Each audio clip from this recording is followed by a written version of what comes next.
Assalamualaikum, selamat datang ke Storytelling by Agent Kawan-kawan. Hari kita berdua sahaja sebab Azrin ada competition appointment. Jadi dia tak dapat join kita lah. Dia ada competition appointment, lepas tu dia pun ada presentation appointment lah. Jadi apa presentation ni hari kita nanti kita tanya akan dia kupaskan di episod yang akan datang. Ya, saya. Jadi dia dahulukan lah klien-klien ni semua untuk appointment. Tapi sambil semasa ni kita sambunglah dengan storytelling kita. Betul. Episod apa? Episod ke-7. Hari ni Ram akan bercerita. Saya. Actually aku nak backtrack tau. You know the last episode yang aku ceritakan yang pasal ada mengilai tu. Itu kan Heightened Alert consider is quite new kan. Because it happened in 2021 or so. Rupanya aku lupa bila aku fikir-fikir balik, aku berbual dengan Nazrin, aku fikir-fikir balik, actually ada yang the latest. Ada. Tapi momok ada juga. yang momok juga. Aku punya cerita momok banyak sangat. Cerita momok tu yang the latest tu nanti I akan bilang di episod yang akan datang. Itu is quite recent lah, because aku rasa it happened this year. Momok part 3. Momok part 3 banyak sangat momok. Nanti ada part 4, part 5 ni Zara dekat semua ni, momok. semua belum buka ni cerita momok ni. Kita Azrin ni archive. Ni Azmi akan tanya tu kalau buka kan semua cerita dia kat dalam. Okay, teruskan. Okay, so nyari cerita dia is about pembunuhan. Ni dah kira macam part tu lah. Tu hari pun pembunuhan kan. Betul. So ni pembunuhan happens way back before I was born. Kau pun belum lagi. Aku belum lagi. Azrin dah. Azrin mungkin dah setahun. Tengah merangkap katnya. Baru nak belajar merangkap. Tak. Aku rasa dah berjalan, baru nak belajar berjalan lah. Jadi tapi this is a very, aku rasa cerita yang kau nak ceritakan ni is a very sad one Very sad one. Tapi I think this story pun I think yang ada orang tahulah about this. Betul. Pasal this one is I think surat khabar pun keluar. And it's also just archive dekat ni betul-betul archive dekat I think National Library kan. Dia bukan kat sini Ini Azrin punya je. Kalau untuk Singapore semua dekat National Library. Tapi aku rasa cerita ever since that incident, I think the whole Singapore was mourning for the victims and yang paling menyedihkan ni is because diorang ni masih di bawah umur masih kanak-kanak lagi. Minus. So benda ni actually berlaku pada 6 hari bulan Januari 1979. Itulah Azrin setahun. Baru melangkap lah. Okay, so benda ni terjadi pada pagi hari lah. Jadi dekat Geylang Baru. Geylang Baru dengan family Encik Tan. Tu rumah studio. Betul tak Encik Tan? Rumah studio ke tak? Diorang tak elaborate. Tak, aku rasa it's like kau tahu yang dulu kat Henderson kan ada rumah sewa yang L unit. Aku rasa this Geylang Baru is also of that model lah. Mungkin. Pasal Geylang Baru that point of time pun rumah pun baru yang ada pun dah start buat rumah HDB. So kita tak tahu exactly lah rumah sewa. Tapi atau aku rasa beli. Geylang Baru, Henderson, area-area yang the pioneers because aku tahu Henderson masa aku kecil-kecil aku selalu it's like my playground. Masa tu rumah arwah nenek Zara aku. So they have already on block erected demolish and then they build a new estate. Tapi aku tahu yang dekat belakang tu macam blok-blok sewa lah, yang they call it the L unit. So aku rasa this Geylang Baru punya incident pun the house is like that. Mungkin. Okay, so actually Encik Tan sama isteri dia kerja as a bus driver. Husband dia is a bus driver, wife dia attendant lah, macam normally dulu masa macam tolong itu budak-budak naik bus kan. Dulu time aku naik bus sekolah pun sama. Ada husband drive, lepas tu wife dia tukang come up. Nanti sampai tempat turun, nanti aunty panggil, come go down kan, this is your stop. So normally macam itulah that point of time. So diorang biasa dah dalam 6:30 pagi lah. Dia dah keluar ambil budak-budak untuk hantar pergi sekolah semua. Then as usual every day they will call the house dalam pukul 7 lebih just to check whether anak-anak dia semua dah bangun lah. Dah bangun. Tetapi on that day bila dia call, there's no one answering the phone call. Usually yang answer, setahu aku this is what I read up, is anak sulung dia who will always pick up because he is tasked to actually kejutkan adik-adik dia untuk bangun, untuk ke sekolah or something like that, right?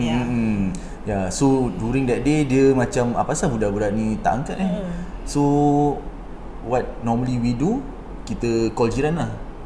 Pasal masa dulu biasa kalau benda ada, kita ada masalah kat rumah, first thing kita call jiran. Actually nak cakap pasal jiran kan, kau tahu kan sekarang jiran banyak cerita pasal neighbours from hell Tapi zaman dulu-dulu when you know, when Singapore was developing from kampung to estate kan, semangat kejiranan dia tu dah macam family It is very different from how it was in the era back then versus now.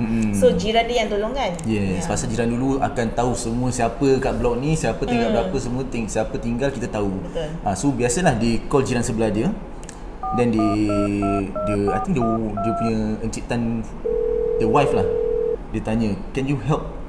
Can you help tak tahulah dia cakap bahasa Inggeris ke Cina ke apa ke. Boleh tak tolong tengokkan rumah sebelah, rumah dia kenapa anak-anak dia tak bangun. Tengoklah, check up lah, mungkin tengok anak dia dah bangun ke, dah pergi sekolah ke apa. So jiran dia pergi tengok rumah dia, and dia knock on the door, tapi there's no response. So bila there's no response, so yalah, jiran pun tak tahu whether dia orang dah pergi sekolah ke atau tengah mandi ke apa. They just go back and then call dia punya wife. Dia cakap tak ada orang kat rumah. Pasal tak ada orang jawab, tak tahu apa tengah mandi ke apa.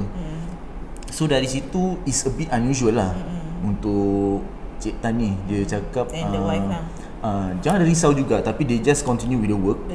Sampai pukul 10 lebih, normally baru habis lah hantar budak-budak sekolah, all this thing.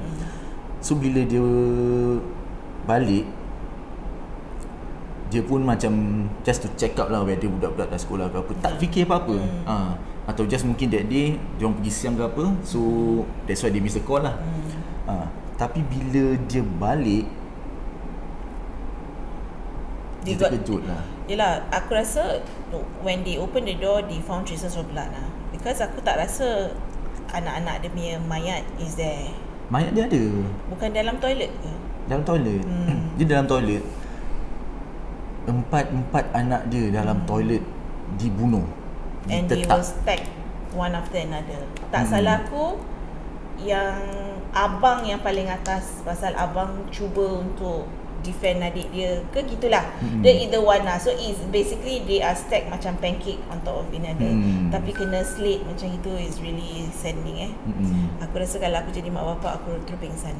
Confirm pingsan lah. Pasal tapi aku rasa Mrs. Tan pingsan lah. Because yelah, kau terperanjat sih nampak anak macam itu. Alah, kan? that is all the kids that they have. Empat-empat tu. So empat-empat tu umur dari 5 sampai 10 tak salah. 5 sampai 10, 3 tu dalam sekolah primary school lah, sama sekolah. Yang satu tu PAP.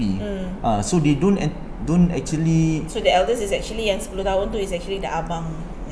Yes. The boy. So dia kena tetap actually is the whole body parts. Dia tak kena chop off lah, tapi dia ada tetap kat kepala, dekat shoulder, dekat Zalim almost every part tu. Zalim So yang terkejut, dia orang panggil polis lah. Siapa tak terkejut kan, anak sendiri kena. So they call, then police came. Lepas tu biasalah investigation all going on. And the thing is, there's no evidence.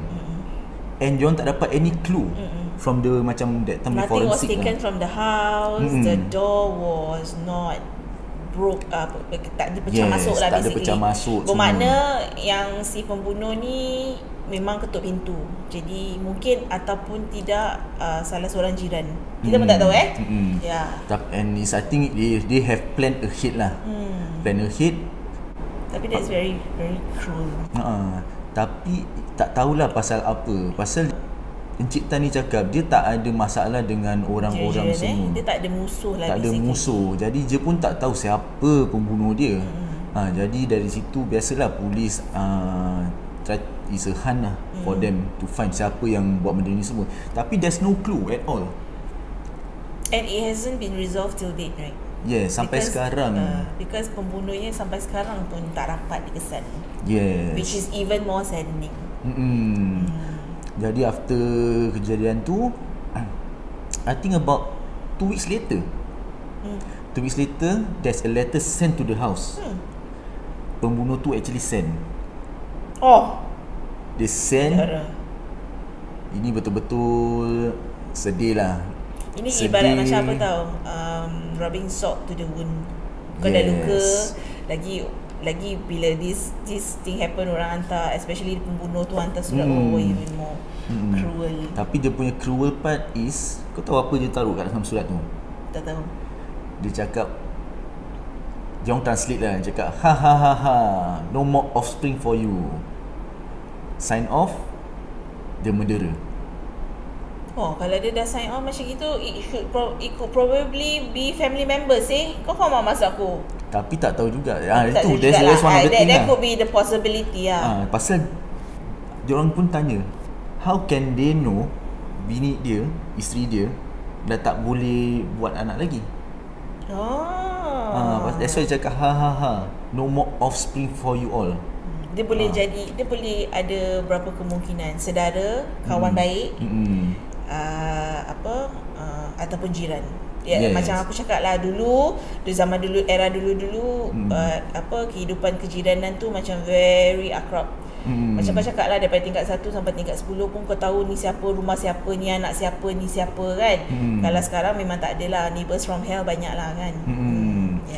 So dari situ dia cakap, oh kalau macam gini, I think kita pun it can be anyone. Pasal I think dia, biasalah kadang kita berbual, kita share, how's your family, so this biar gini-gini. Sometimes when we get too close, sometimes when kita mesra, and then when we get slightly closer to someone, kita tend to share personal information without realizing.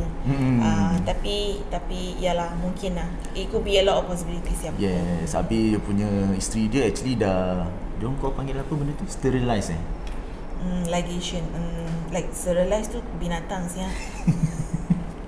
Sorry Pasal the wife has gone through ligation maybe untuk it's stop part of family planning dulu, because family planning banyak benda yang kita boleh buat.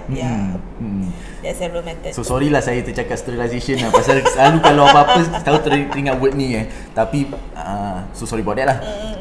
Jadi so yalah, dari situ dia orang tak boleh dapatkan anak lagi lah. So what they did is they try to reverse.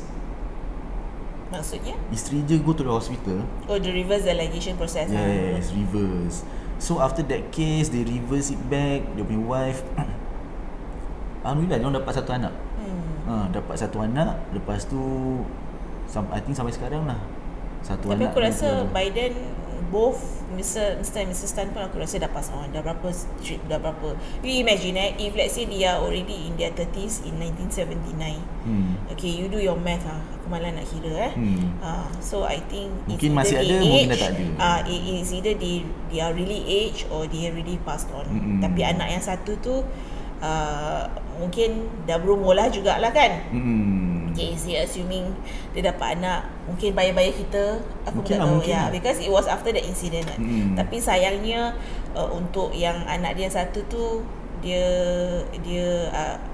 aku rasa dia rasa kehilangan lah, because dia tahu dia ada 4 brothers and sisters I mean dia ada 4 sibling, 1 sister and the rest are all boys kan. So pada aku it's a very cruel thing tapi you know this archive crime cases in Singapore, kalau kita nak korek, habis kita nak ulas, aku rasa it's a lot. Banyak zaman-zaman era the 70s, I think the crime rate was crazy. Even the 60s that was after Singapore when Merdeka separated dengan Malaysia.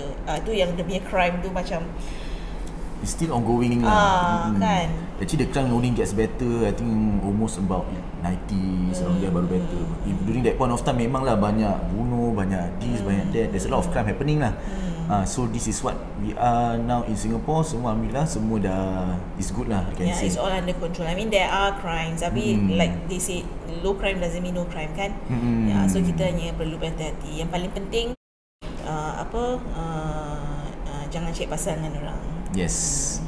Kadang-kadang orang tu kita tindas, tahu kita yang kena bunuh dengan dia. Kita pun tak tahu kan.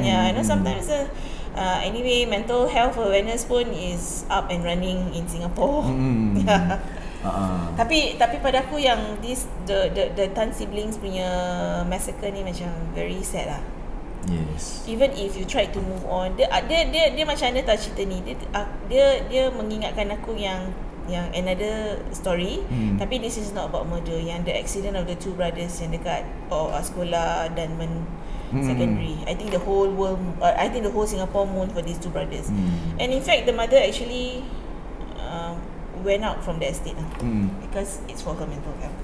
Tapi tak senang tak senang lah. Even that time also I have a neighbour, ini pun I think ada keluar dekat news lah, both siblings car accident dekat Changi. The car just crash into tak tahu daerah mana, tak ingat lah. So these two sibling dia meninggal. So the mum is a bit depressed lah.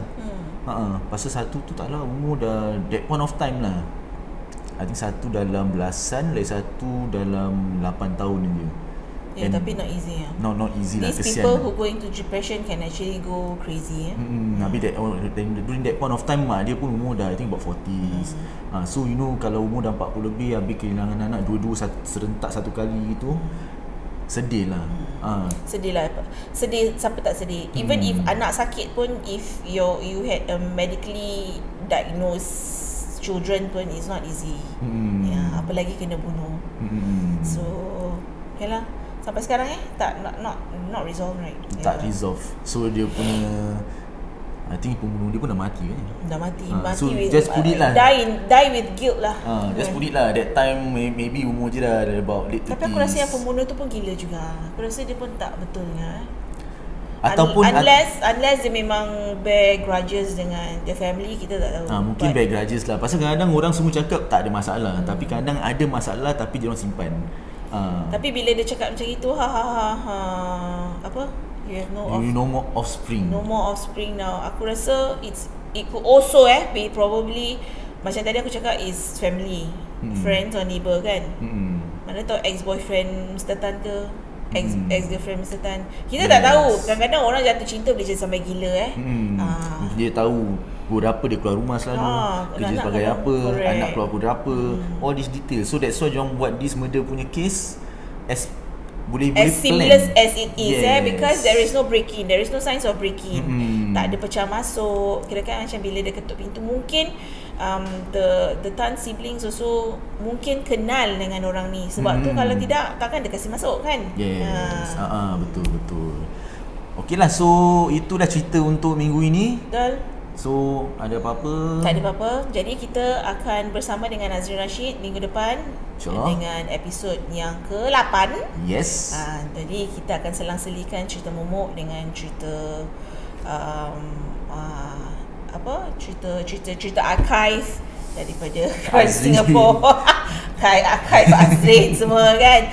And also kita akan berkongsi tentang case study hal-hal rumah.